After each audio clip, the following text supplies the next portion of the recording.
बताओ चित्रगुप्त, बताओ क्या क्या कर्मकांड किए हैं इन्होंने, क्या हुडदंड काटा है पृथ्वी पर।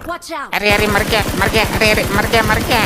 चित्रगुप्त, पीछे पीछे पीछे मुड़, अब मार। चित्रगुप्त, जी हाँ प्रभु बताइए। ये क्या मर कर रहे हो, किसको मार रहे हो तुम? तुम्हें मारने का अधिकार किसने दिया? जिसकी आयु समाप्त हो जाएगी वो स्वयं ही मर जाएगा। क्षमा करें प्रभु, पृथ्वी लोक पर मानव इसी तरह क्रीड़ाएं करता है। उन्हें देखकर मेरे दिमाग में भी क्रीड़ा करने का कीड़ा उत्पन्न हुआ है। चित्रगुप्त, ये मर करके कौन सी कीड़ा होती है? अगर मारना ही है तो अपने दिमाग के कीड़े को मारो। जी प्रभु क्षमा करें, वो मैं पबजी खेल रहा था। तुम पबजी ही खेलते रहोगे क्या? जल्दी इन अपराधियों के अपराध का पिटारा खोलो जरा। प्रभु ये आगे वाला जो है डाकुओं का सरदार है। उत्तम, अति उत्तम, कुछ पूछो इससे। हे डाकू मानव, तुमने कहाँ तक शिक्षा प्राप्त की है? ले भैया ओम फो, क्यों तुमने मेरे लिए कोई लड़की देखी है क्या? शादी करवानी है मेरी? असभ्य मानव, ये यमलोक है, मर्यादा में रहो वरना गरम तेल की कढ़ाई में डालकर तुम्हारा ले भैया ओम फो निकाल दूंगा। अरे साहब कैसी बात करते हो? मैं शिक्षा प्राप्त करता तो डाकू ही क्यों बनता? चित्रगुप्त, इसके पापों के बारे में बताओ हमें। प्रभु ये औरतों को लूटने का काम करता है। ये उनके गहने और इज्जत सब कुछ लूट लेता था। इसने अपने जीवन काल में कभी किसी आदमी को नहीं लूटा। क्या औरतों से इसकी कोई विशेष शत्रुता थी क्या? इतना ही नहीं प्रभु, ये स्त्रियों को अपने घोड़े के नीचे रौंद कर उनकी जान ले लेता था।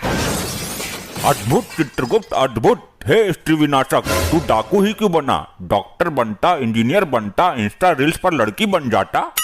अरे साहब डाकू बनने में भी कम रिस्क नहीं है। कितने आदमी थे, होली कब है, कितनी गोली इसके अंदर, बहुत कुछ हिसाब रखना पड़ता है।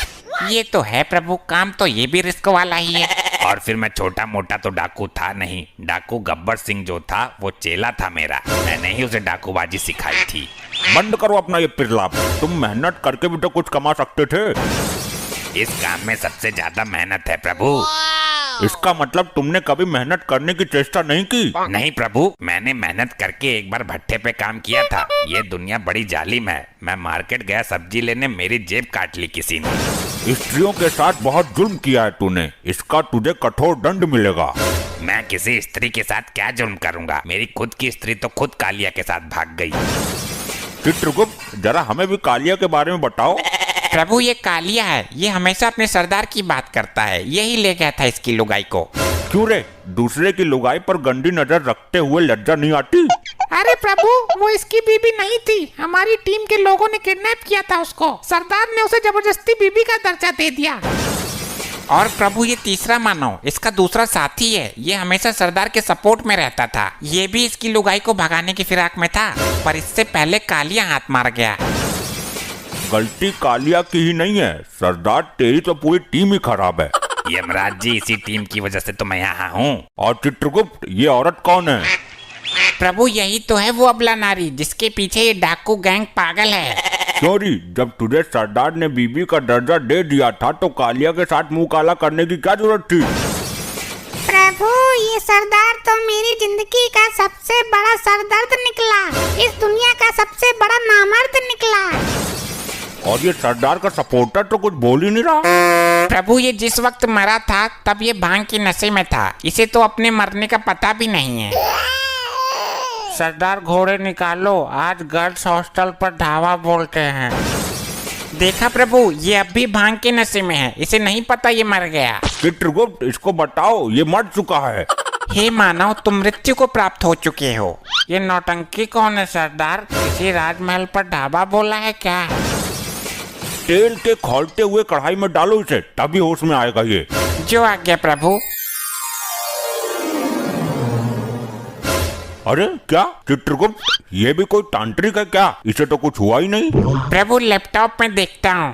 प्रभु अभी इसके मरने में 2 दिन शेष है। यमदूत इसे पहले ही उठा लाए। यमलोक में हर कार्य समय के अनुसार ही होता है। ये समय इसके दंड पाने का नहीं है। तो 2 दिन में तो ये तबाही मचा देगा। अब तेल गिर गया, इसमें डालो। प्रभु तेल तो समाप्त हो चुका है। उस दिन वो चंड मुंड पी गया था सारा। ओ लुगाइयों के लुटेरे, तू ही बता दे कैसे कंट्रोल करें इसे। अब ना ये आभूषण उतार कर मुझे दे दे, वरना फायर खोल दूंगा। प्रभु बचाओ इस नौटंकी से। हे मानव, तुम अब डाकू नहीं हो, एक आत्मा हो, और ना तुम इस वक्त पृथ्वी लोक पर हो। कालिया मेरी बंदूक ला और छीन ले इससे सारे सोने के मुकुट। अबे यहाँ बंदूक रखी है, बबला कर दिया तू यमलोक में है। अरे प्रभु मेरी गर्दन में छेद खोल देगा ये। 2 दिन तक ये इसी अवस्था में रहेगा। मैं तो बोलता हूँ इसके सरदार को भी लटका उल्टा। अरे नहीं, मैं एक ब्रांड हूँ, पृथ्वी पर नाम है मेरा, और तुम्हें मेरे नाम का खौफ था। हम यहाँ तुम्हारे शौर्य और पंचम की गाथा सुनने के लिए नहीं बैठे हैं। आप कालिया से पूछ लो, औरतें तो मेरे नाम से ही बेहोश हो जाती थी। प्रभु बकवास कर रहा है, अभी कुछ दिन पहले ही औरतों ने चप्पल से इसका मुंह पीटा था। कालिया, क्या ये भी झूठ है कि जब हम किसी बंगले में कदम रख देते थे तो बंगले का मालिक हमें बंगले की चाबी सौंप देता था हमारे खौफ से? हाँ ये तो सच है, और ये भी बोल के जाता था कि जरा बंगले की सफाई अच्छे से करना। कालिया, इतने गिरे हुए हम नहीं जितना तू चित्रगुप्त के सामने हमें गिरा रहा है। सही बोलूं तो तुम सही मायनों में सरदार की पदवी संभालने के लायक ही नहीं थे। कालिया, अपनी औकात मत भूल, ये जमाना जानता है कि हम गब्बर के गुरु थे। अरे ये तो तुम्हारी ही फैलाई हुई अफवाह है, वरना गब्बर जैसा डाकू तुम्हें गुरु बनाएगा। भूल गए, उसने तुम्हारा मुंह काला करके गांव में घुमाया था जब बच्चे भी तुम्हारा पैजामा निकाल कर भाग गए थे।